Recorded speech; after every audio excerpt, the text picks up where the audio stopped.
민원련의 미디어 탈곡기.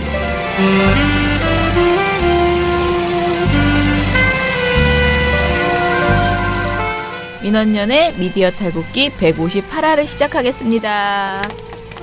네, 저는 민원련의 김원경 사무처장이고요. 미디어 탈곡기의 이장입니다. 네, 저는 부녀회장 배나은 활동가입니다. 예, 오늘 저희 청년회장은 출장을 갔습니다. 예, 아, 진짜 이게 얼마만에 출장이냐. 아, 정말. 있어 보여. 굉장히 자기는 사무실에 있고 싶지 않고 나가고 싶다고 늘 그러거든요. 우리 아빠는 슈퍼맨이에요. 종편 막말 패널들도 퇴출시켰고요. 보도지침 책도 만들었고요. KBS, MBC 적폐의 사진도 퇴출시켰고요. 언론교육도 하고요. 매일매일 방송과 신문을 감시해요. 너희 아버지 뭐 하시는데? 민원연 후원해요. 언론을 정상화시키는 확실한 길. 한 달에 10,000원 민원연 후원으로 가능합니다. 아무튼 재미있는 출장이 되시기를 바랍니다. 좀 전주 비빔밥 드시고 오세요. 법인카드도 가져가셨으므로 맛있는 거 드시고 택시 타고 샹샹 움직이고 이렇게 멋있게 활동하시기 바랍니다. 자, 그러면은 오늘 먼저 KM 소식 듣고 오겠습니다.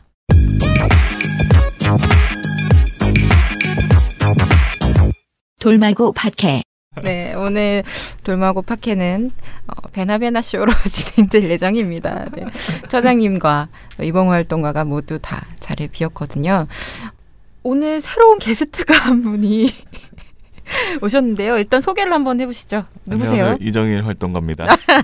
네. 네. 잠깐 제가 돌마고만 하고 사라지겠습니다. 너무 사람이 없어서. 너무 없어서 네. 혼자 베나베나 쇼를 하기에는 네. 저도 고통스럽고 베나 활동가도 고통스럽기 때문에 여러분도 고통스러우실 것 같아서 잠깐 나왔다가 빨리 들어가겠습니다. 네, 저는 방금 이정희 활동가님이 말씀해주신 것처럼 베나 활동가입니다. 네, 여태까지는 계속 숨소리와 마우스 클릭 소리만 냈는데요. 어쩔 수 없이 진행을 하게 됐습니다. 그럼 KBS 한번 바로 연결해 보도록 하겠습니다. KBS 한국방송. 전국 언론노조 KBS 본부 정수영 공추위 간사님과 연결하도록 하겠습니다. 안녕하세요. 안녕하십니까. 오늘이 파업 89일 차인데요. 돌리고 집회도 있는 날이죠. 네, 근데 그렇습니다. 집회에 굉장히 또 셀럽들, 굉장히 또 사람들이 좋아할 만한 분들이 오신다고 하는데 어떤 분들이 오시는지 설명 부탁드릴게요. 예, 오늘 저녁 6시 반에 광화문 파이낸스 센터 앞에서 돌아오라 리셋 고봉순 돌리고 문화제가 오늘로 19번째로 열릴 예정입니다. 네. 그래서 오늘 저희 조합원들 그리고 또 관심 있는 시민분들 모시고 문화제를 여는데요. 오늘은 이제 인기 가수 서영은 씨께서 파업 승리 기원하는 노래 공연 펼쳐주실 예정입니다. 이분은 정말 제가 자주 뵙기 어려운 분인데 집회에서. 예, 음성이 굉장히 아름다운 분이시죠, 서영은 씨. 그래서 오늘 와서 여러 곡 무대를 보여주실 예정이고요. 또 개념 탤런트 김흥수 씨가 파업 지지 발언을 위해서 무대를 찾아오실 예정인데요. 김흥수 씨는 이제 올해 한국 방송대상 수상작인 KBS 텍스처럴 드라마 임진왜란 159에서 그 토요토미 히데요시 역할을 맡아서 열연을 펼쳐주신 분입니다. 예, 그리고 예전에 KBS 인기 드라마 추노에서 권모 술수에 능한 좌의정 이경식 역을 맡아서 스타덤에 오르셨던 분이기도 하고요. 예전에 해품달에도 나오셨던 거는. 그렇습니다. 해품달에도 나오셨죠. 그땐 영의정이셨는데. 네. 맞습니다. 네. 예, 한 단계 올라가셨죠. 네. 악역의 끝판왕 히데요시를 연기하신 소감은 어떻습니까? 매우 만족합니다.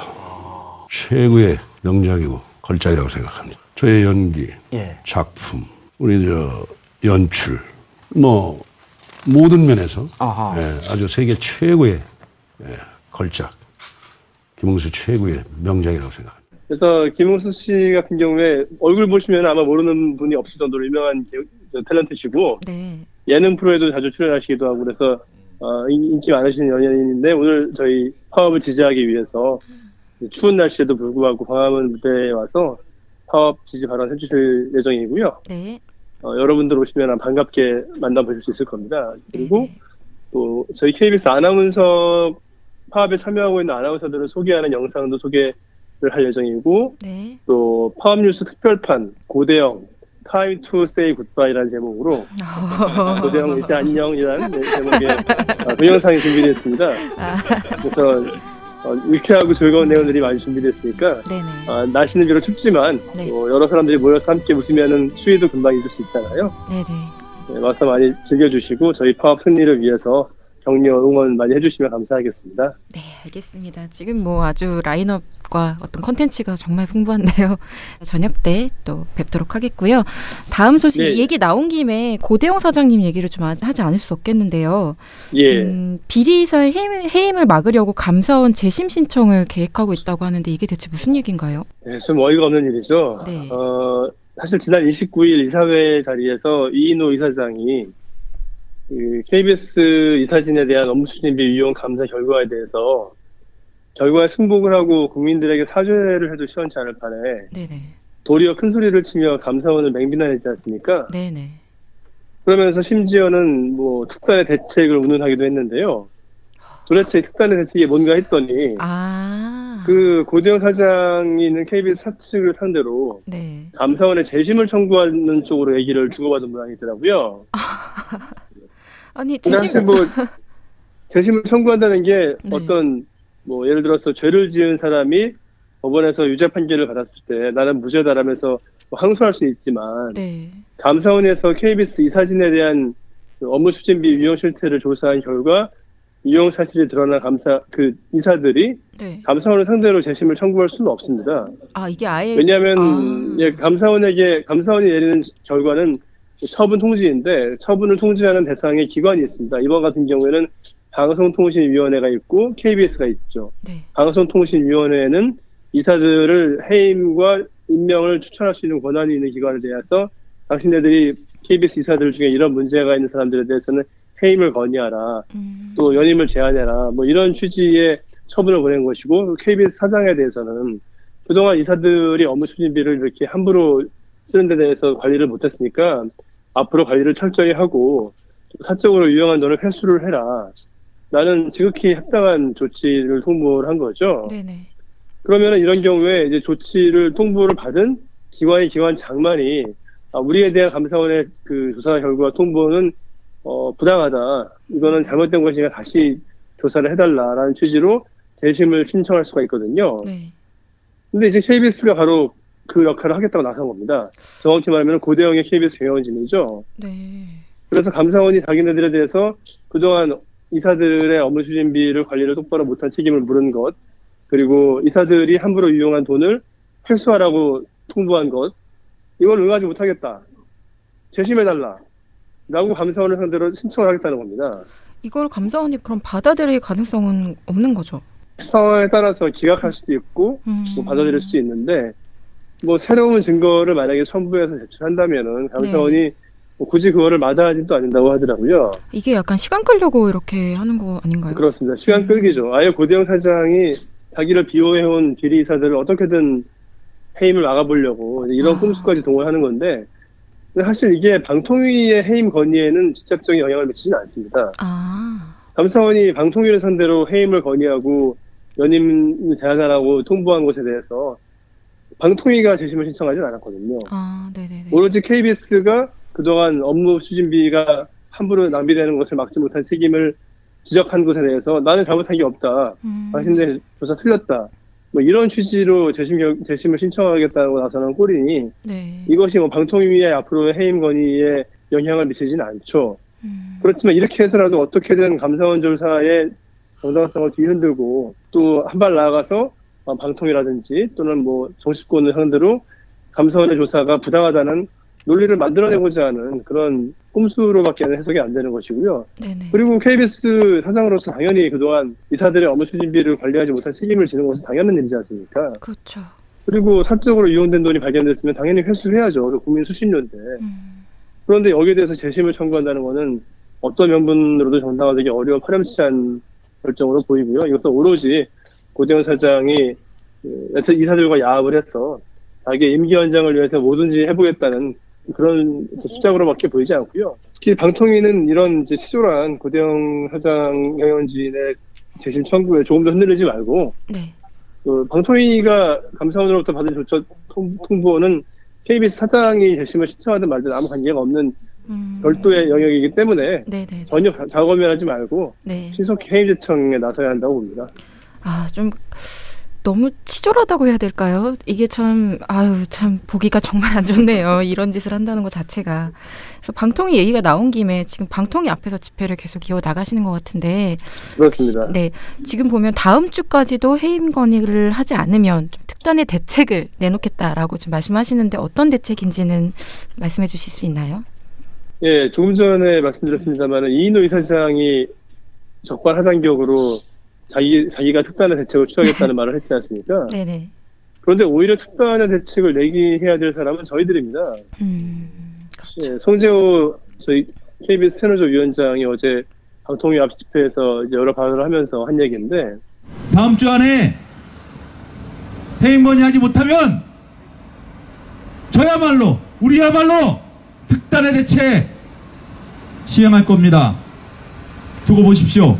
저희 악으로 깡으로 싸울 겁니다. 안 그렇습니까?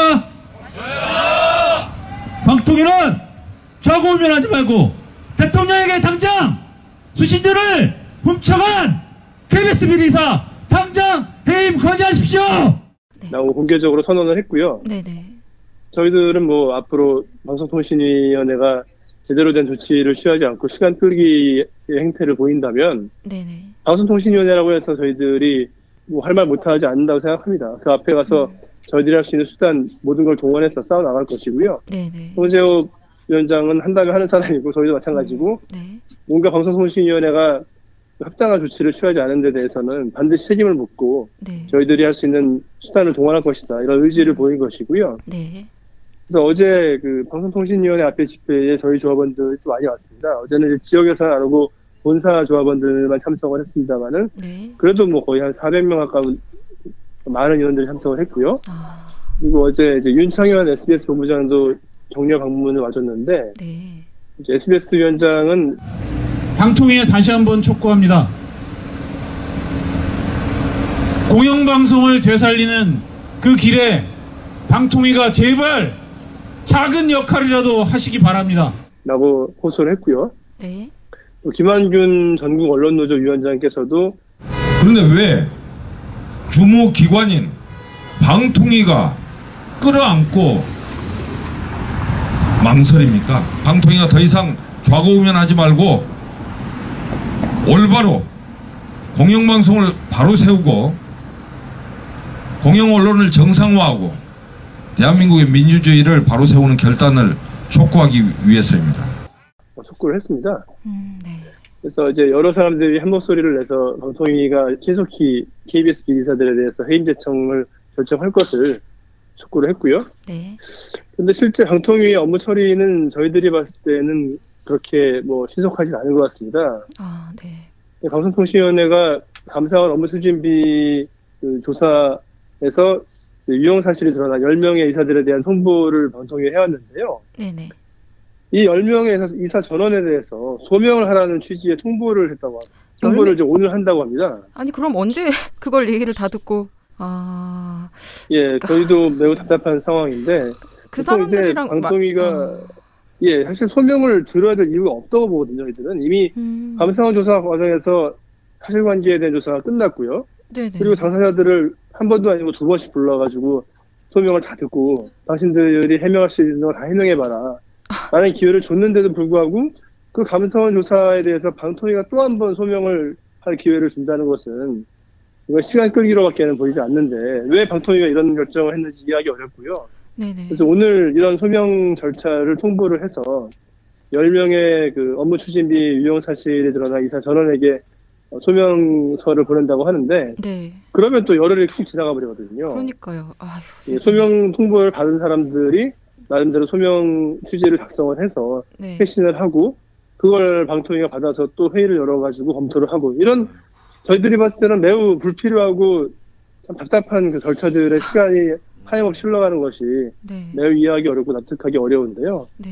어쨌든 이런 이유를 해서 오늘 이제 소명서가 통보가 된다고 하니 천상 12월 11일 정도는 돼야 소명을 이제 보내고 받는 절차가 마무리될 것으로 보이고요. 아이고. 저희들은 방통위가 이렇게 불필요한 시간 낭비를 하지 말고 빨리 일을 진행해서 지금 갈 때까지 가 있는 방송 파행 상황 그리고 평창올림픽 준비가 제대로 되지 않고 있는 이런 불안한 상황 빨리 마무리해야 된다고 봅니다. 네, 아니 비리이사들 그리고 고대영 사장이야 뭐 어떤 기대가 없는 사람들이지만 방통위는 정말 해야 될 일을 왜 이렇게 무슨 눈치를 보느라 이렇게 하지 않는 것인지 이해가 잘 되지 않는데요. 좀 하루빨리 이 문제가 방통위가 정말 그냥 할 일을 빨리 제대로 해서 문제를 좀 해결했으면 좋겠습니다. 이 여태까지도 사실 이게 이렇게까지 이끌고 올 일이 아닌데 방통위가 좀 제 할 일을 못해서 이런 일이 여기까지 온 거 아닙니까? 좀 답답한 일이고요. 그래서 이런 문제까지 그렇습니다. 해서 사실 오늘 돌리고 집회에서 얘기를 좀 들어보도록 하겠고요. 시민들과 오늘 또 저녁에 뵙도록 하겠습니다. 오늘 인터뷰 여기서 마무리하도록 하겠습니다. 감사합니다. 감사합니다. 만나면 좋은 친구 MBC 문화방송. 오늘 또 MBC 소식을 얘기하지 않을 수 없을 것 같은데요. 오늘 굉장히 중요한 날이죠. 네. MBC 홈페이지에 들어가 보니까요. 지금 메인 화면에 MBC 사장 후보 정책 설명회 생중계라는 것이 바로 배너로 딱 보이게 들어가 있고요. 요거를 클릭하면 온라인 생중계 화면이 나옵니다. 근데 저희가 지금 녹음을 하는 이 시간은 아직 시작 시간이 아니라 10시 16분인데요. 네. 요거는 오전 11시부터 시작하기 때문에 아직 보이진 않고요. 요 아래로 좀 내리면은 후보자가 이렇게 3명 딱 사진이 들어가 있습니다. 어제 저희가 방송할 때는 세 분이 추려지지가 않아서 제가 뭐 기계음으로 좀 넣어놨거든요. 그렇구나. 세 분은 좀 설명을 해주세요. 알겠습니다. 세 분은요. 이우호 전 MBC 논설위원실장 그리고 이몽식 전 MBC 논설위원 그리고 우리 셀러 최승호 뉴스타파 PD님 감독님이시죠 사실 감독님이십니다. 요 세 분으로 추려졌는데요. 이분들에 대한 자세한 설명은 사실 여기에서 하는 것보다는 직접 MBC에서 하는 이 설명회를 보시는 게 더 정확할 것 같아요. 이 홈페이지 보면은 아래 하단에 PPT 자료도 나중에 볼 수 있게 돼 있고요. 정책 설명 다시 보기 페이지도 꾸려져 있어요. 근데 지금은 아직은 등록이 되지 않아서 볼 수 없지만 이 설명회가 끝나면 볼 수 있기 때문에 이걸 보시는 게 더 정확할 수 있고요. 저희는 간단하게만 말씀을 드릴게요. 세 명은 모두 MBC 문화방송 출신 사람들입니다. 근데 일단 가장 셀럽으로 알려진 최승호 PD 같은 경우에는 PD 수첩팀에서 4대강 수심 6m의 비밀 이런 탐사 보도 같은 것들로 송건호 언론상, 안종필 자유언론상 등을 이미 받은 아주 훌륭한 언론인입니다. 그리고 2003년도에는 MBC 노조위원장 역임을 했고요. 파업 중에 2012년 파업 중에 해직이 됐죠. 그리고 그래서 5년 동안 회사로 돌아오지 못하다가 그 온라인 매체 뉴스타파에서 일하면서 지금 현재도 탐사 보도를 이어나가고 있습니다. 그리고 다들 많이 아시는 거는 이분의 감독으로서의 어떤 필모그래피 아니겠습니까? 그렇죠. 네, 영화 감독. 네, 영화 감독으로서의 필모그래피가 아주 훌륭하신데요. 영화 시상식에도 가셨어요. 청룡 영화제, 네네 이런 대단하십니다. 그러니까. 공범자들 감독 맡으셨죠. 자, 다른 두 분 이우호, 이몽식 후보도 다 기자로 일하다가 2015년에 정년 퇴임을 하신 분들입니다. 근데 이 두 분들이 어떤 분들이냐? 2012년 김재철 당시에 역시 파업에 참여를 하다가 파업 끝난 뒤에 보복성 발령을 다 받으셨어요. 그래서 굉장히 불이익을 받으셨고요. 이 중에서 이우호 전 논설위원실장 같은 경우에는 2010년 국가정보원이 작성한 문화방송 정상화 전략 및 추진 방안 문건에 친북 좌파 성향이라고. 네. 그렇게 적혀 있었다고 합니다. MBC 다닌 사람을 어떻게 친북 좌파로. 그러니까 뭐 그냥 아무 말 대잔치를 한 건데요. 이런 분들 다 정말 사연이 하나하나 안타까운 좀 그런 탄압을 받은 언론인들이죠. 이런 분들이 지금 세 분이 후보로 나와서 내가 MBC를 바꿀 것이다 이렇게 다들 말씀을 하고 계십니다. 저희가 지금 방송이 나갈 때쯤이면 이 분들이 다 이제 설명회를 했을 거고 그다음 반응이 나왔을 텐데 저희도 궁금합니다. 어떻게 될지. 네. 아까 말씀드린 그 홈페이지 화면에 보면요. 아래로 쭉 내려가면 후보자에게 묻습니다라는 그런 코너가 있는데요. MBC 사장 후보자에게 묻고 싶은 질문을 보내주세요라고 되어 있어요. 그래서 여기서 참여하기 이런 거 누르면 공통질이 뭐 누구 난 이 사람한테만 질문하겠다 이렇게 항목을 누르면 다 보낼 수 있게 편리하게 보낼 수 있게 돼 있거든요. 그래서 이게 12월 7일 MBC 사전 공모에 활용된다고 하니까 12월 5일까지 보내주시면 될 것 같습니다. 오늘 11시부터 접수를 받네요. 네, 있습니다. 아, 기대됩니다. 네.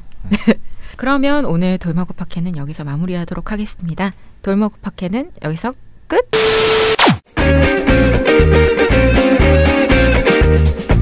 안녕하세요. 민원연 김원경 처장입니다. 미디어 탈곡기 잘 듣고 계시죠? 미디어 탈곡기를 응원하는 방법 무려 4가지가 있습니다. 다운로드하기, 구독하기, 댓글 달기, 그리고 하트 누르기인데요. 다운로드와 댓글 달기는 모든 곳에서 됩니다. 댓글 많이 달아주시면 저희가 늘 답변 드리겠습니다. 팟빵에서는 구독, 파티에서는 즐겨찾기를 해주시면 되고요. 하트는 팟빵과 파티에 모두 있으니까 매일매일 꼭꼭 눌러주세요. 꼭이요.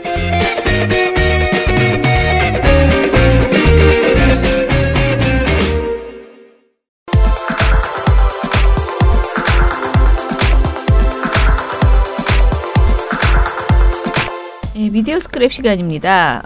먼저 저는 YTN 사실 어제도 제가 이것을 방송을 했는데 어제 방송을 하고 그러니까 녹음을 하고요. 방송이 나가기 전에 또 다른 보도가 떠가지고 저희가 기껏 녹음한 것을 다 지워버렸습니다. YTN의 차기 보도국장 관련된 이야기입니다. 노종면 기자가 내정이 되었다고 합니다. 자, 일단 사정을 말씀드리면 김호성 YTN 사장 직무대행, 그러니까 지금 상무죠. 김호성 상무가 노조 간에 합의된 단체 협약에 따라 차기 보도국장의 앵커실 부장 노종면을 내정한다며 노종면 내정자는 앞으로 국 운영 반칙 공표와 선거인 대상 임명 동의 투표 절차를 거쳐서 최종 임명될 것이라고 밝혔습니다. 그 김 직무대행은요, 회사가 그 보도국장 임명 동의제가 임명뿐 아니라 임기 중 특별한 사유 없이 보직 해임하는 것까지 구성원들의 뜻을 묻도록 한 만큼 임기 보장을 통해서 보도국장의 공정방송 수행을 보장할 것이라고 굉장히 자랑을 했습니다. 굉장히 자신이 지금 이 김호성 상무는 엄청나게 큰 결단을 내리셨나 봅니다. 아무튼 노 기자를 보도국장으로 내정한 것은 지금 이제 보도국장 임명 동의제를 강하게 지금 노조가 요구를 해왔었고요. 그런 어떤 여러 가지 일들을 한꺼번에 마무리시키는 그런 카드였던 것 같아요. 그렇죠. 노종면 기자의 그 상징성이나 이런 걸 봤을 때 사내에서 전혀 반대하지 않을 그런 그 임명, 그러니까 보도국장이고, 그러니까 임명 동의제를 받으면서 동시에 누구든 뭐 무리 없이 진행될 그런 사람을 뽑은 거 아닌가, 결정한 거 아닌가 싶은데요. YTN 언론노조 그 지부장은 회사가 늦게나마 위기를 공감하고 노조의 보도국 정상화 요구에 응한 것을 높게 평가한다. YTN 보도국은 공정하고 독립적으로 운영돼야 하며 이번 보도국장 임명 동의제 시행이 공정언론 정상화를 위한 첫걸음이 되기를 바란다. 뭐 이렇게 이야기를 했습니다. 예, 굉장히 기뻐하는 노종면 기자의 사진이 있는데 사실 이것은 지금 이야기는 아니고요. 처음에 출근했던 날이었습니다.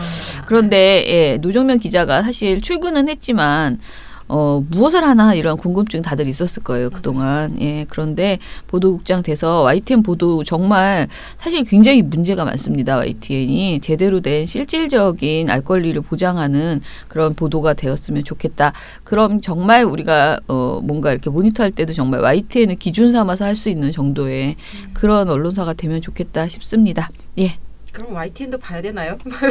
그 YTN 제 노종면 기자에게 민원연이 YTN을 모니터하지 못하는 가장 실질적인 이유가 있잖아요. 홈페이지가 엉망입니다. 그래서 YTN 홈페이지에서 저희는 저녁 종합 뉴스를 모니터하는데 저녁 종합 뉴스가 그냥 통으로 올라가 있어요. 마치 미디어 탈곡기가 통으로 올라간 것처럼. 근데 우리 다 아시지만 다른 뉴스는 모두 그렇게 안 돼 있고 꼭지별로 다 잘라져 있잖아요. 근데 그게 안 돼 있으니까 모니터를 할 수가 없는 거예요, 도저히. 근데 이런 방식이 YTN과 연합뉴스TV가 똑같습니다. 그래서 이 부분은 어떻게 보면 모니터 자체를 거부하는 식의 최소한 저녁 종합 뉴스는 정상적으로 올려야지 되는 거 아니냐 이런 말씀을 노종면 기자에게 전에 했었는데 뭐 어떻게 될지 모르겠어요. 사실 YTN에서 또 한 앵커분이 저에게 전화를 해서 항의를 한 적이 있는데요. 왜 정관용에서 제가 말을 할 때 YTN은 몇 곡지다 이런 얘기를 안 해주냐는 거예요. 그래서 제가 또 이 얘기를 똑같이 했어요. YTN이 모니터를 할 수 없게 만들어놨다. 내가 몇 곡지인지 그걸 어떻게 일일이 모든 그 방송을 다 열어서 세냐. 그래서 저희는 YTN은 모니터하지 않는다라고 이제 말씀을 드렸거든요. 그러니까 제가 뭐 어디는 막 이렇게 얘기를 하는데 그 부분에서 이제 자꾸 YTN이 빠지는 거에 대해서 얘기를 하시더라고요. 그래서 YTN 연합뉴스 TV는 비교 당하는 것을 거부하는 것인지 어찌된 것인지 그리고 이제 뭐 인터넷 서비스에 좀 소홀한 거 아닌가 뭐 그런 생각이 드는데 그 부분도 우리 노정면 기자님이 인지하고 계시기 때문에 이제 국장님이 되셔서 잘 좀 처리하시기 바랍니다. 예. 괜히 불안해지는군 배나은 활동가. 초조한 느낌으로. 다음 소식은요. 저희가 지금 한 2번에 걸쳐서 이미 앞서서 한겨레 20일에 어떤 표지가리 관련된 논란을 전달드린 바가 있어요. 그러니까 사안을 간단하게 말씀드리면 대표이사가 한겨레 20일 표지 교체를 요구를 하고 기사를 직접 데스킹했다는 거죠. 네. 근데 문제는 그 관련 보도가 LG그룹과 관련된 보도였고, 네. 이 대표이사가 문제점이라고 지적한 내용이 LG 측 그 주장이었다라는 사실이 이후 밝혀지면서 계속 논란이 이어졌는데요. 이것과 관련해서 28일 한겨레 노동조합이 편집권 침해 사태에 대한 행동 방침을 정하기 위해서 긴급 집행부 회의를 열고 1차적으로 양 대표 이사의 한겨레 사규 위반에 대한 감사를 30일 요청하기로 했다고 합니다. 오늘이죠. 이 자리에서 뭘 따져보느냐. 취업규칙, 편집규정, 단체협약, 윤리강령, 소셜미디어 준칙을 위반했냐 안 했냐 따져보겠다는 것이죠. 그래서 그렇게 말하면서 지금 언론노조 한겨레 지부가 하는 말은 이겁니다. 한겨레는 편집권 독립을 쟁취하기 위한 역사적인 투쟁의 결과로 국민이 만들어준 신문사다. 회사를 위기로 몰아넣은 이번 사태에 대해 대표이사를 포함해 당사자들은 반드시 책임을 져야 할 것이다. 라고 얘기를 하고 있습니다. 그러니까 이거를 회사의 존망이 달린 문제라고 판단을 하고 있는 것 같아요. 뭐 큰 사안이긴 한 것 같아요. 제가 봐도. 이게 전례가 없는 수준의 개입이라는 생각은 들거든요. 그래서 정리를 해볼 필요는 있어요. 이번에 뭔가 흐지부지 그냥 넘어가면 다음에도 또 뭐 그냥 얘기할 수 있는 거 아니야? 이렇게 하면서 계속 이렇게 될 수 있다고 생각을 한 것 같은데 그래서 어쨌든 오늘 이걸 감사를 요청을 하니까 결과는 좀 더 기다려봐야겠죠. 그래서 그 결과가 나오는 것에 따라서 저희도 한번 이 소식을 한 번 더 전달드리도록 하겠습니다.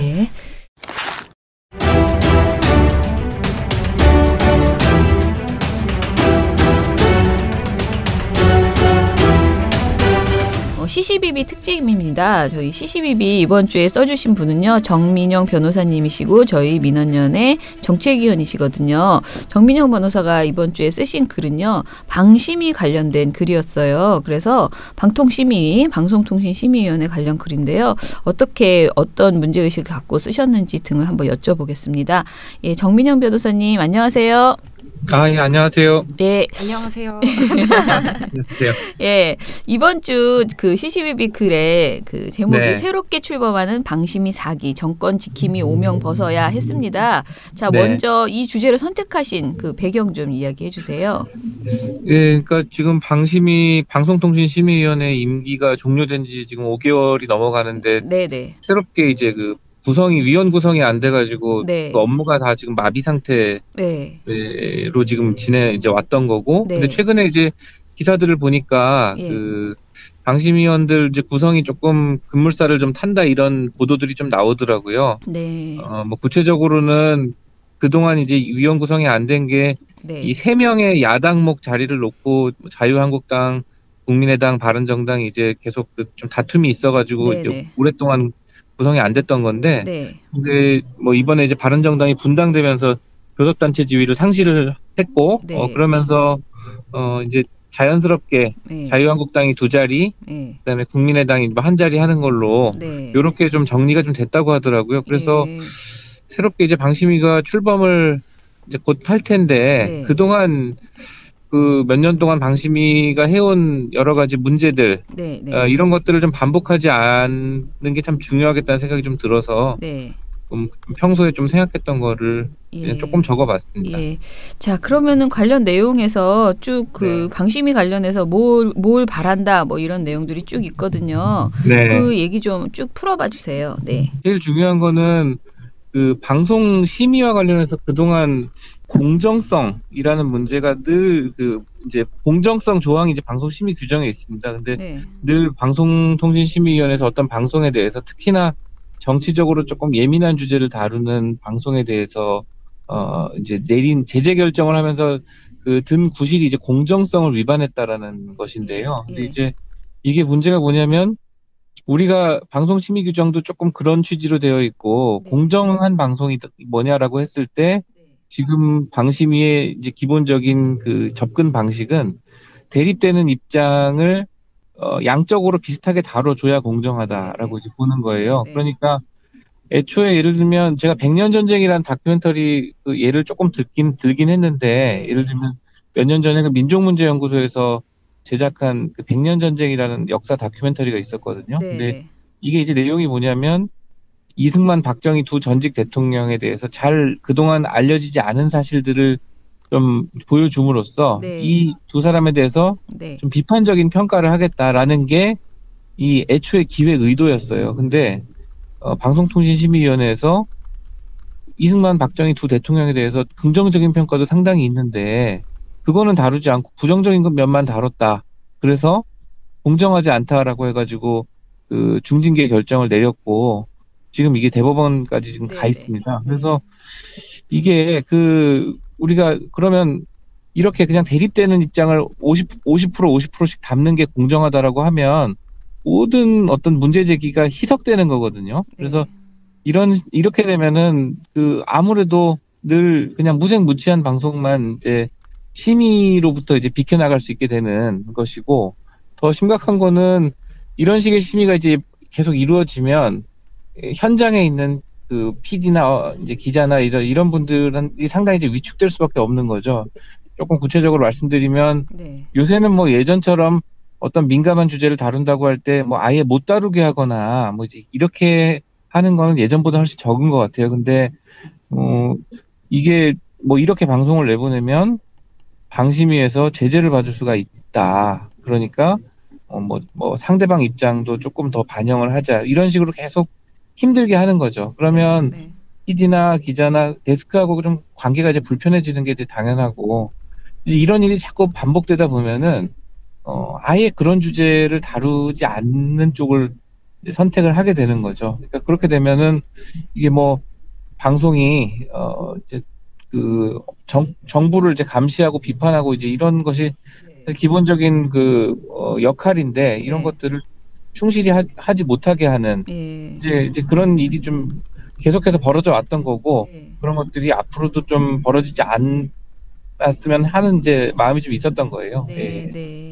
예, 그 글을 보면 그 아까 배나은 활동가는 이게 제일 마음에 든다고 했는데 주신 글에서 보면요. 방심위 구성이 이제 3기 방심위의 구성이 이제 남성 1색 50대 이상 남성 1색이다라는 것으로 이제 얘기를 했는데 지금 3기 그러니까 4기도 이번에도 그러지는 않을 거라고 일단은 윤정주 소장이 미디어 그 운동본부 소장이 뭐 이야기 있어서 그렇긴 하지만 아무튼 기존의 그 방심위 구성에 대해서도 좀 얘기를 좀 더 해주세요.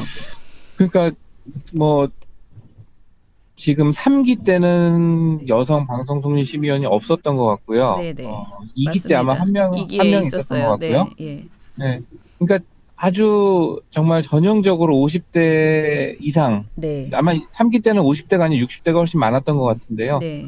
그리고 이제 남성 1색으로 이제 채워져 있던 거죠. 근데 이게 문제가 뭐냐면 한번 그 관심 있으신 분들은 방송통신심의위원회 회의록을 한번 이렇게 열람을 해보세요. 그 홈페이지 가면 다 공개돼 있거든요.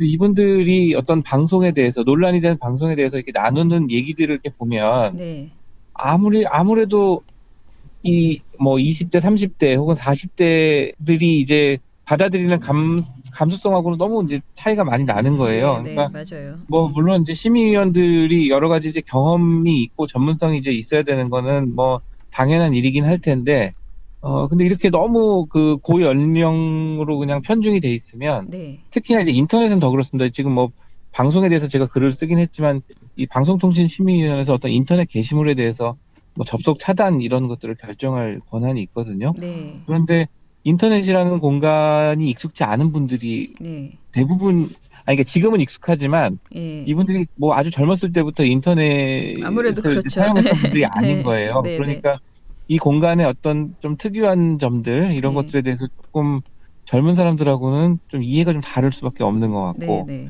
그래서 그냥 제 생각으로는 조금 방심위원이 지금 9명이나 되기 때문에 그 구성도 조금 다양할 필요가 있다라는 생각이 좀 이렇게 있었는데 이번에도 보니까 크게 다르지는 않은 것 같다는 생각이 좀 들긴 하더라고요. 예. 그러니까 이게 여성뿐만 아니고 사실 청년 세대 목소리도 방심위원이 있어야 된다는 생각이 저도 많이 들었던 게 저도 네. 예전에 특별심의위원이었거든요. 그 연애오락분과를 3년을 했는데 연애오락은 특히 이제 그 어떤 여성에 대한 뭐 이렇게 놀림, 뭐 대상화 이런 게 굉장히 내용이 많아서 그런 걸 이렇게 같이 심의를 하다 보면은 전혀 이게 왜 문제인지 모르겠다 하고 말씀하시는 위원님들이 많으신데 중간에 이제 제가 저는 다르다, 전 생각이 다르다 그러고 막 이제 흥분해서 제가 설명을 드리면 그렇게 생각하면 그렇게 볼 수 있군요. 그러니 제가 의견을 바꾸겠습니다 하시는 경우가 굉장히 여러 번 있었어요. 그래서 이게 당사자들의 목소리를 좀 설득할 수 있는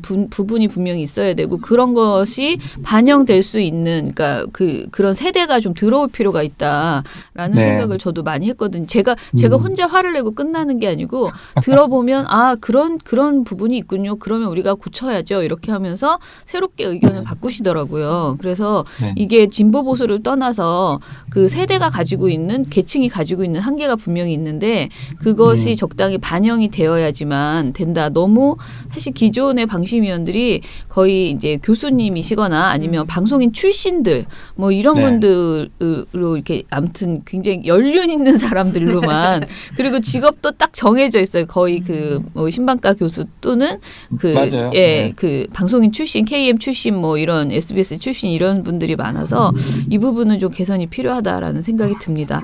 그나저나 빨리 구성이 돼야 될 텐데 지금 너무 늦어져 가지고요. 그러니까요. 뭐 지금 아마 이제 2명 그 청와대에서 뭐 이제 2명을 이제 뭐 인선을 하면은 바로 이제 출범을 하지 않을까요? 뭐 방송통신심의위원장도 내정됐다고 하니까.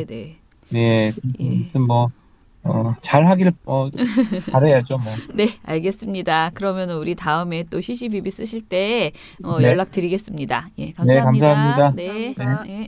저희 정민영 정책위원님과 CCBB에 대해서 이야기를 했는데요. 사실 이 주제가 이제 거의 완결되기 일보 직전이더라고요. 그래서 저희가 원래 방심위 관련해서 방심위가 너무 오랫동안 파행을 겪기 때문에 이미 지난번에 한번 관련 내용을 말씀을 드렸고 만약에 오늘에도 뭔가 진행 상황이 전혀 없다면은 다시 한번 거듭 방심위가 빨리 구성되어야지만 정상적인 심의 상태가 되어야 특히 TV조선인가 채널A 등에 대한 그 감시가 제대로 이루어진다라는 점에서 매우 걱정을 했었는데요.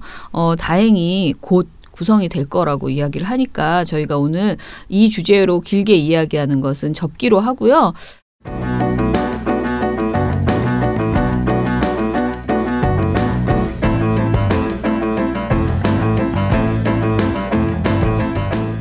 오늘 아시다시피 MBC 사장 후보 3인에 대한 PT가 지금 생중계로 진행이 되고 있는데요. 그래서 오늘 급하게 마련한 것은 MBC 사장 후보자에게 묻습니다라는 지금 질문들을 MBC 홈페이지에 올리고 있는 과정이거든요. 여러분들이 많은 분들이 그 MBC 홈페이지에서 인터넷 접수를 통해서 그 사장 후보들에게 묻고 싶은 내용들을 올리고 계세요. 그리고 사실 이게 꼭 묻는다기보다는 어떻게 보면 사장 후보들에게 이렇게 해야 한다라는 요구사항을 전달하는 것이기 때문에 많은 분들이 참여해 주시면 주실수록 의미가 크다라고 생각을 하고요. 이 내용들 중에서 많이 올라온 의견들을 토대로 해서 아무래도 그 방문진 이사들이 그 그 면접할 때 사당 후보를 면접할 때 활용할 수 있을 것이다라고 생각을 합니다. 그래서 저희들이 국민들이 이 MBC 사장 후보에게 묻는 내용들을 많이 올려주셨으면 좋겠는데 그 또 막상 올리라고 하면 뭘 묻지? 그리고 굉장히 아리송하잖아요. 그래서 저희 나름대로는 민원연이 생각하는 모범 답안이라고 해서 하나 만들어봤습니다. 그래서 저희가 만든 모범 답안을 좀 설명을 드리면서 모범 질문지 않을까요? 모범 질문이네. 모범 근데 아무튼 올릴 때는 아무튼 이제 약간 컨닝하시라고 예, 컨닝 페이퍼 여러분들에게 드리는 그 질문 컨닝 페이퍼를 좀 정리를 해봤어요. 그래서 오늘 요것을 토대로 해서 그냥 우리가 공영방송에 바라는 것들을 좀 이야기해보는 게 어떨까 싶습니다. 자, 먼저 방송문화진흥회에서 밝힌 사장 선임 기준이 있습니다. 이 기준대로 했으면 참 김정현 사장은 절대 되지 않았겠구나 그런 생각이 드는데 공영방송에 대한 이해와 방송 철학이 첫 번째 선임 기준이고요. 두 번째, MBC 재건을 위한 청사진, 해고자 복직, 적폐청산, 분열된 조직의 화합 및 결속을 어떻게 할 것이냐를 내놓으라고 했어요. 세 번째는 정치적 중립과 방송 독립, 특히 정치 권력으로부터의 독립을 어떻게 할 것이냐를 내놓으라고 했고요. 보도 공정성과 제작의 자율성, 그리고 MBC의 미래 비전 해서 뉴미디어 환경에서의 MBC 발전 방안을 내놓으라고 했고요. MBC 지역 계열사 및 자회사와의 상생 방안, 건강한 방송 생태계 조성, 후보자의 도덕성 및 첨령성을 보겠다고 합니다. 이렇게 8가지 선임 기준을 밝혔습니다. 그러면 이 기준에 맞춰서 저희도 나름대로의 질문을 해보도록 하겠습니다. 자, 첫 번째 질문 배나은 씨가 한번 해보시죠. 첫 번째 질문입니다. 지난 9년 동안 MBC의 기자, PD 등 구성원들은 정권의 방송장악에 따른 피해자였습니다. 그러나 MBC 구성원들이 언론장악의 피해자로 사는 동안 시청자인 국민은 권력으로부터 독립된 공정한 방송을 볼 권리를 박탈당했습니다. 특히 세월호 유가족에게 있어 전원구조를 단정한 최초 오보를 내보내고 참사 당일 많은 국민이 한마음으로 구조를 염원하고 있던 때 사망보험금을 계산했으며 참사 이튿날 유족 보상금을 다룬 보도 등을 이어간 MBC는 분명한 가해자였습니다. 전원구조를 단정한 최초 오보 등을 비롯한 일련의 세월호 보도 참사에 대한 진상조사와 책임자 처벌, 재발 방지 대책 마련을 계획하고 있다면 구체적으로 밝혀주십시오.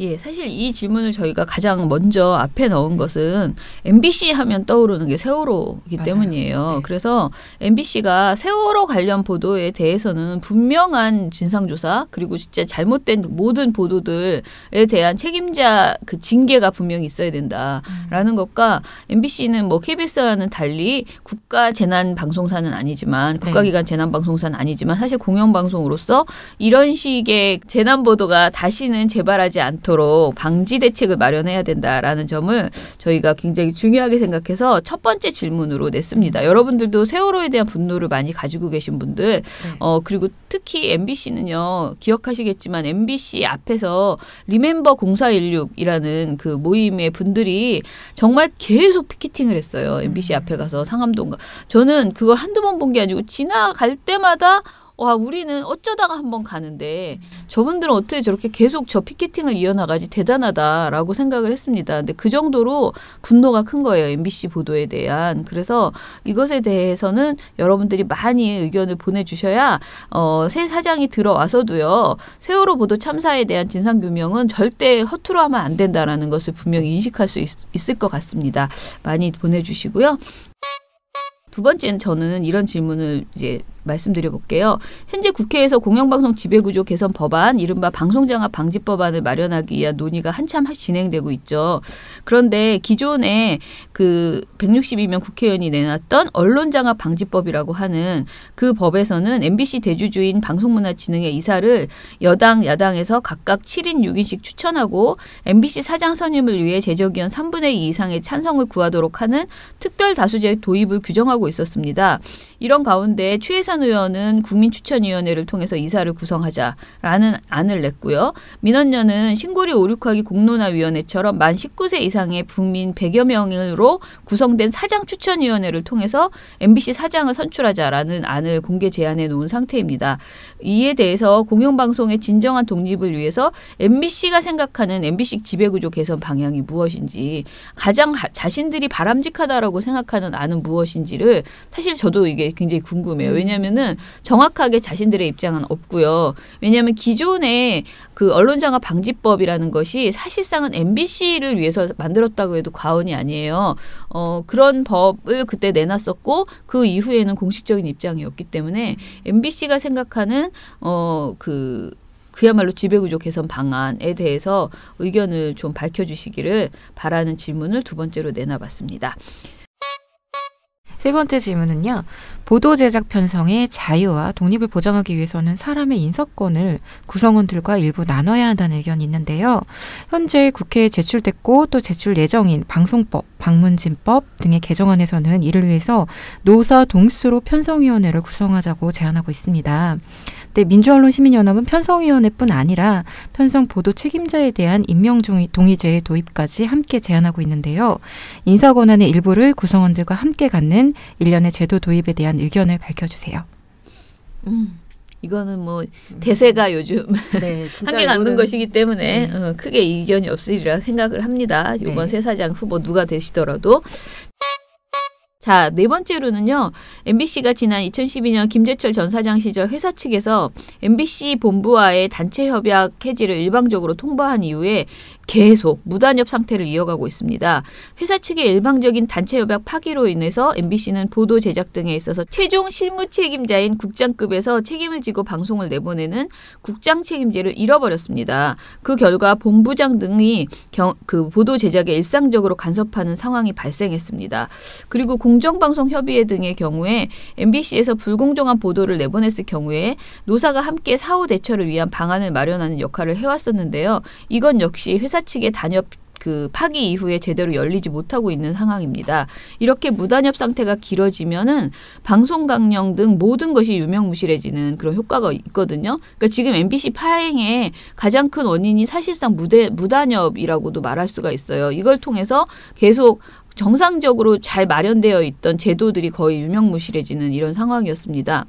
그래서 저희가 묻고 싶은 것은요. 전임 경영진은 민실이 보고서를 훼손하는 등 굉장히 어처구니 없는 행태를 계속 보여왔는데 공정방송을 위한 단체 협상 복원에 대한 의지를 분명하게 밝혀달라.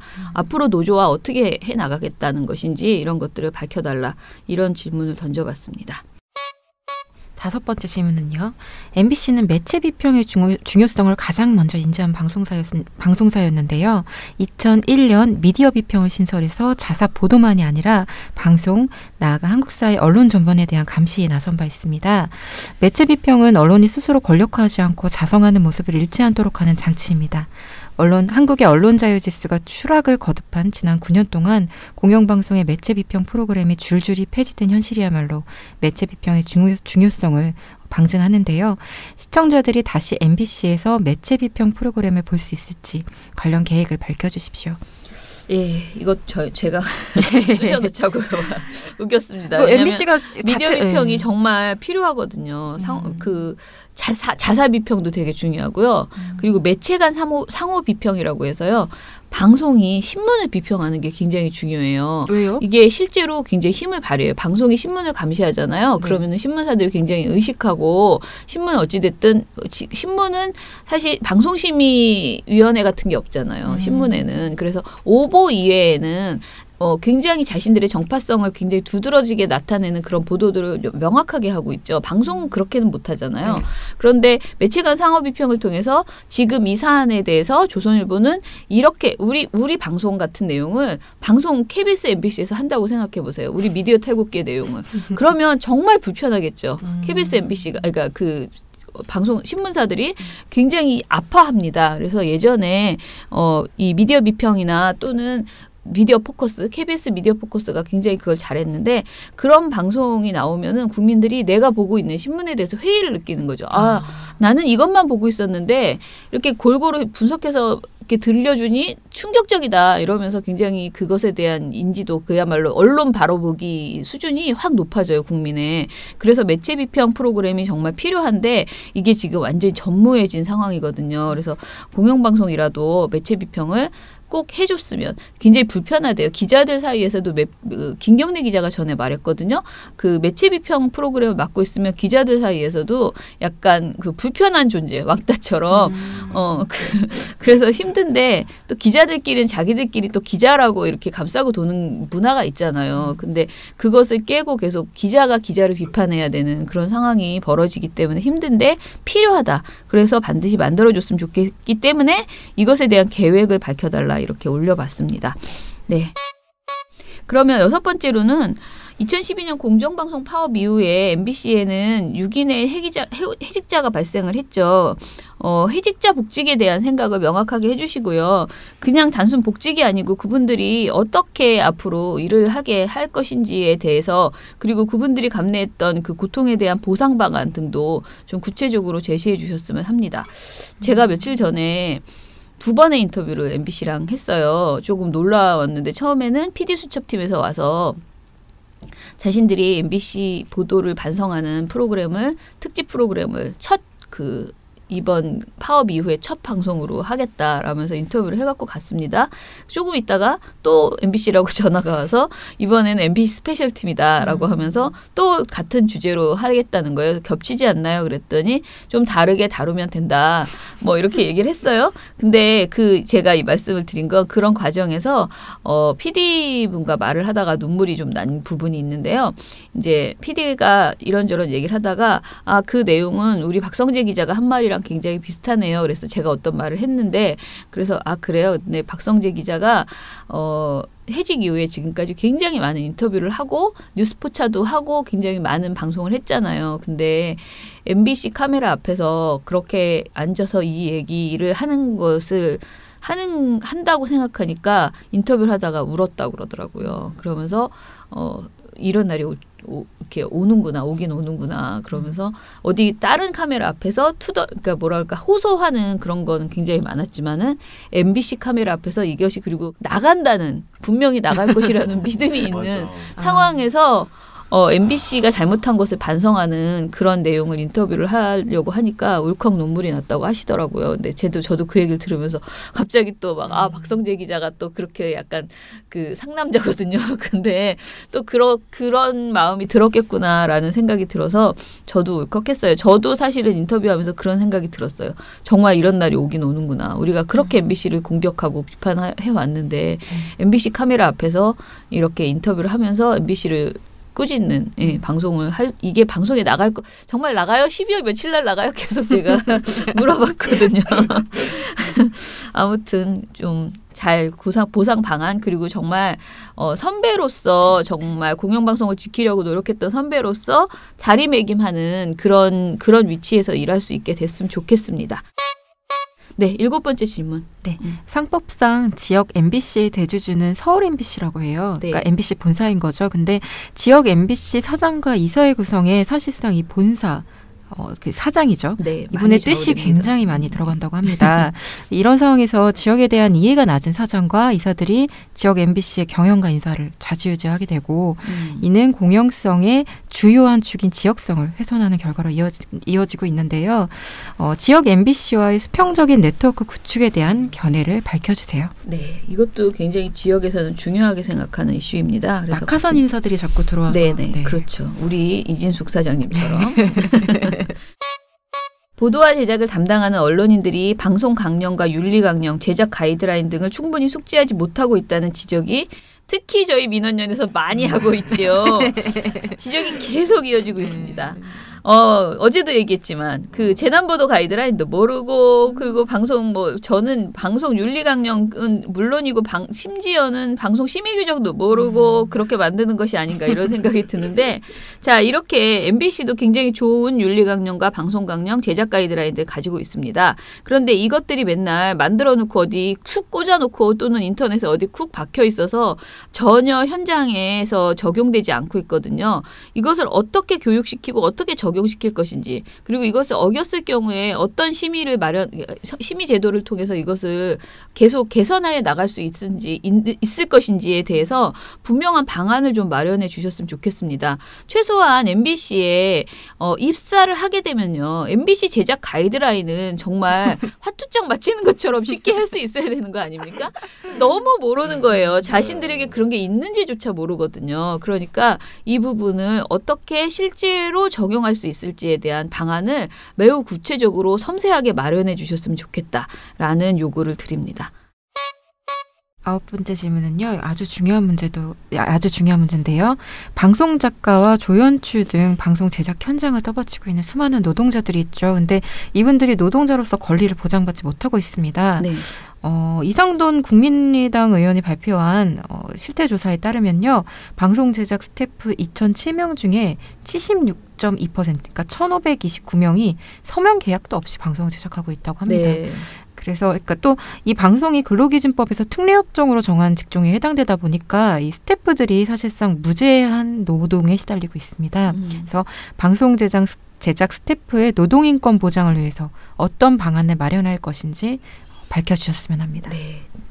정말 이 문제는 제가 아까 말한 MBC 방송에 와서 어떻게 해야 될 것인가, MBC가 어떻게 됐으면 좋겠는지 비슷한 질문을 했어요. 근데 제가 다른 거 위에 있는 내용 다 빼고 이거부터 이야기를 했거든요. 네. 그러니까 선도 방송이 되어야 된다. MBC, KBS가 이 문제에 있어서는. 그래서 남들도 그런데 이런 식의 말들은 이제 더 이상 하지 마라. 그리고 정말 국민의 품으로 돌아간 제대로 된 방송사에서는 더 이상 갑질이 없는 그런 방송을 했으면 좋겠다라고 했어요. 그래서 방송의 결과보다 방송의 과정, 제작 과정부터 좀 더 개선되었으면 좋겠다라는 말씀을 드리고요. 방송 제작 스태프 전체의 노동인권을 어떻게 이야기를 마련할 것인지, 어떻게 보장할 것인지를 좀 밝혀주시기 바랍니다.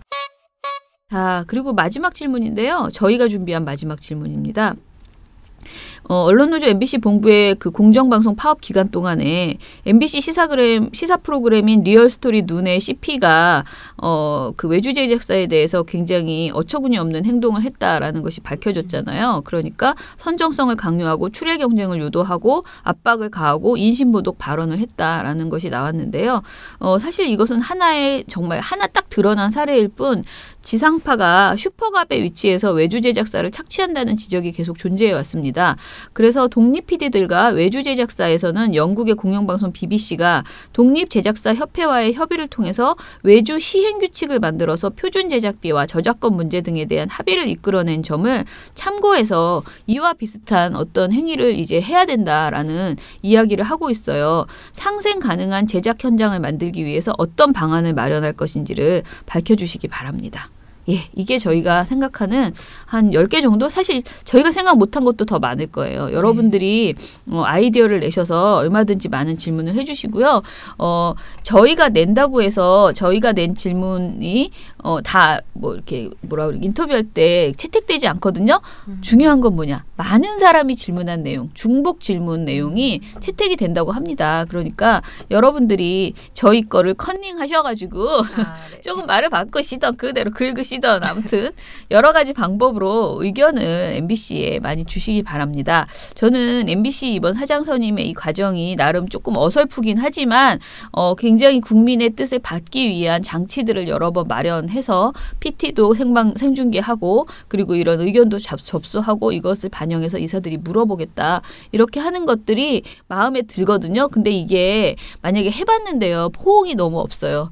막 질문도 없고 보는 사람도 없고 그러면은 되게 실없어지거든요. 그래서 이 과정을 MBC 사장 선임 과정을 우리가 공영방송을 국민의 것으로 찾아오는 어떤 파티의 일환으로 생각하시고 정말 축제처럼 즐겨주셨으면 좋겠다. 우리가 이걸 할 수 있는 날이 온 거잖아요. 그렇죠. 네, 사장 선임에 이렇게 개입해서 막 질문을 하고 우리가 마치 심사하는 것처럼 이렇게 듣고 할 수 있잖아요. 이것을 좀 많이 참여해 주셨으면 좋겠다는 말씀을 거듭 드립니다. 이거 커닝을 하려면 이 미디어 태국기를 들을 수밖에 없나요? 아니에요. 저희 홈페이지에 오늘 올릴 거예요. 네. 왜냐하면 오늘 PT 이후에 약간 수정해서 몇 개 더 넣으려고 해요. PT 때 부족했던 것들 있잖아요. 저희가 들었을 때. 그래서 지금 PT를 열심히 모니터를 하고 있습니다. 그래서 그 이후에 해서 제가 오늘 오후에 바로 이거를 올려드릴 테니까요. 많이 활용해 주시기 바랍니다. 7, 6, 5, 4, 3, 2, 1. You'll never have the sacred stone. Oh, this you crazy mother. 자, 민원연 대댓글 시간입니다. 눈에 띄는 제일 위에 있는 댓글이 하나 있습니다. 바람에게 부탁해 님께서 방송 잘 들었는데 염려되는 부분이 있다고 의견을 남겨주셨어요. 뭐가 걱정이 됐느냐? 건설노조의 집회와 행진과 관련된 보도를 얘기를 할 때 이제 그 집회가 처음엔 불법이 아니었지만 나중에 불법을 저질렀다. 그런 행위를 했고 사람들한테 불편과 피해를 줬다라는 건 사실인데 그럼 언론 보도에서 그런 그들의 입장 못지않게 불편에 대한 부분을 지적하고 전하는 것도 중요한 거 아니냐. 이런 객관적 사실도 함께 다뤄야 되는 거 아니냐. 그래서 민원련도 보도를 소개하고 평가할 때 이런 부분까지 좀 세심하게 신경을 써달라라는 의견을 남겨주셨어요. 근데 저희 방송이 이제 지난번에 했던 그 핵심 주장은 뭐였냐면요. 두 가지 예를 들면 이 사람들이 불법 집회를 하고 사람들한테 피해를 줬다라는 사실이 있고 또 하나는 이 사람들이 거리로 나올 수밖에 없는 상황도 현실이라는 거죠. 근데 우리가 보고 있는 대부분의 언론 보도들은 제목에서 불법, 교통 불편 이런 점만을 부각하고 보도 내에서 대체 왜 이런 집회를 결국 하는지 불법을 저지를 수밖에 없는 이유가 무엇이었는지를 말을 안 해준다는 거예요. 그러면 결과적으로 그 보도를 본 사람들은 어떤 느낌을 받느냐? 또 나왔네. 또 나와서 또 불편하게 하네. 이런 감상밖에 없는 거죠. 그래서 그런 점을 지적한 것이고요. 뭐 절대 불법이라는 걸 말하면 안 된다. 숨겨야 된다. 뭐 그런 건 아닙니다. 아, 저는 옥수수 요염차님의 댓글이 지금 너무 충격적이었습니다. 이게 여러 사람을 한 번에 보내주시는 아주 뭐냐면요. 안녕하세요. 옥수수 요염차입니다. 이장님 닉네임 말씀하셔서 제가 다음 닉네임으로 하려 하였지만 민원연 이장님이시니 잘 어울리실 듯해서요. 참 입술. 이거 약간 섹시한 느낌이 있네요. 그 취지는 충분히 살리셨습니다. 참 입술. 민원연이 참 좋은 정정당당한 이야기를 하시니 어울리실 것 같아서요. 수고하세요. 다음 주 급여일이라 아내님께 부탁드렸습니다. 기부 사이트 중 1만 원만 추가 부탁한다고요. 수고하세요. 이렇게 해주셨습니다. 아, 너무 재밌으시다. 여기에 댓글은 더 웃겨요. 그리고 배나 활동가님은 깜놀 아내님과 닮으셨더라고요. 아, 돌마고에서 배웠습니다. 아내님도 놀라셔서. 그리고 아내님도 놀라셨대. 얼마나 닮았으면. 불갱어 인증. 근데 이건 무슨 뜻일까? 그리고 청년회장님, 우린 죽었다 깨어나도 뽕입니다. 뭐야? 아마 그분 이름에도 뽕이 들어갈 것 같아요. 아, 그렇구나. 아, 너무 재밌다. 세상에. 참입술. 근데 제 별명이 이거 말고 제가 제 원래 마을 별명이 소녀고요. 소녀를 짓기 전에 제 별명이 참 세상이었잖아요. 참 세상. 그런데 이제 참입술까지 등장하다니 아무튼 제 마음에 드니까요. 제가 언젠가 뭐 써먹겠습니다. 참입술. 참입술로 봐. 민원연 참입술. 이제 만족하고 계십니다. 네. 그리고 옥수수 유영찬님께서 이렇게 한 말씀 댓글 남겨주신 다음에 또 5,000원 후원을 해주셨어요. 감사합니다. 5,000원은 아내님의 제가가 필요 없는 금액인가 봐요. 제가 보기에 10,000원이 거기서 이제 한계군요. 네, 너무너무 감사합니다. 정말 감사합니다. 그리고 미련곰탱님께서 아무튼 여러 가지 항상 방송을 다 들으시면 트러스트 노원님과 미련곰탱님께서는 굉장히 자세히 관련 내용을 써주시거든요. 근데 뭐 저희 민원연 안 특히 방송법 안 찬성한다고 하셨고요. 트러스트 노원님께서도 목요일이 좋은 점은 내일이 금요일이라는 점과 내일만 일하면 토요일이라는 것. 그리고 베나베나 쇼! 네. 팬이셔요.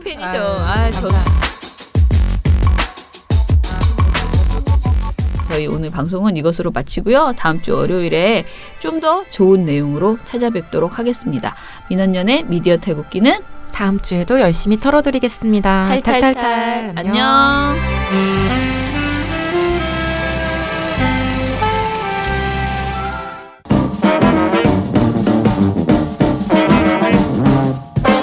여러분, 미디어 탈곡기 잘 들으셨나요? 민원연은 1984년부터 우리 사회 언론 민주화를 위한 걸음을 우직하게 걷고 있습니다. 특히 왜곡, 편파, 막장 뉴스가 만연한 상황에서 민원연의 언론 감시 활동은 더욱 중요합니다. 민원연 회원이 되어 저희에게 힘을 주세요. 민원연 홈페이지 ccdm.or.kr에 오셔서 회원가입을 신청하시거나 02-392-0181로 전화 주시면 됩니다. 한 달 10,000원의 회비가 언론을 바꿉니다.